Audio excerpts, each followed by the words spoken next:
Meanwhile, the deadline to pass a government spending bill is just a couple of weeks away. Congressman Darrell Issa, Republican, California, joins me now. Congressman, it really looks like a government shutdown is going to happen.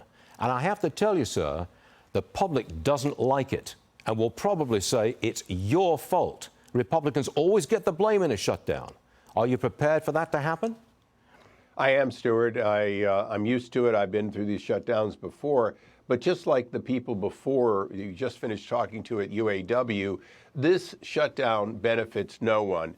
The president wants to spend more. He sent us a budget we cannot support.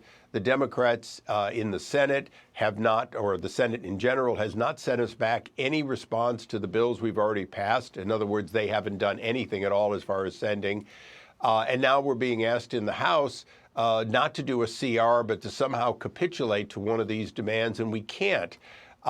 At the same time, and I'll take your next question in any order, but people are wanting to blame the conservatives who won't vote for this CR because it's going to cause us to spend more money if we don't reach a solution. So we do have sort of everybody around us wanting us to spend or waste, and the speaker trying to say, look, I want the lowest cost, most efficient, best for the American people. Please let me do that. He may not get his way, and if he doesn't, the American taxpayer is going to lose. There is a perception that the Republicans in the House really cannot control the Freedom Caucus and could destroy the speakership of McCarthy. Your response to that?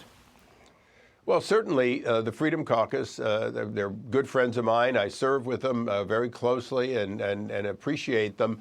But they want to have even lower spending than the speaker is prepared to compromise on. But if we go out without a bill at all, we will actually be spending more because we'll be paying for not getting service. When those workers return, they'll be fully compensated and we will have wasted money. So part of the speaker's point is, I want the lowest amount of spending I can get. Help me get the lowest amount. Don't force me into a situation in which we actually spend more and get less. It's a chaotic situation, though, sir. You've got impeachment hearings coming up this month. Impeachment inquiry. Sorry, you're right, sir. Yes. No, you're quite right. There's a huge difference, and I'm aware of it. An impeachment inquiry, a possible government shutdown, Trump in court, Biden under investigation for everything, and a strike. It seems like an almost chaotic situation. It makes people very anxious. It does. And although we're nowhere close to Aaron Burr shooting Hamilton to death in a duel, we are in a situation in which there are a lot of things in the air. They need to be resolved. The inquiry has to go forward expeditiously. We need to get information that we've asked for and additional information. We clearly need to fund the government without interruption.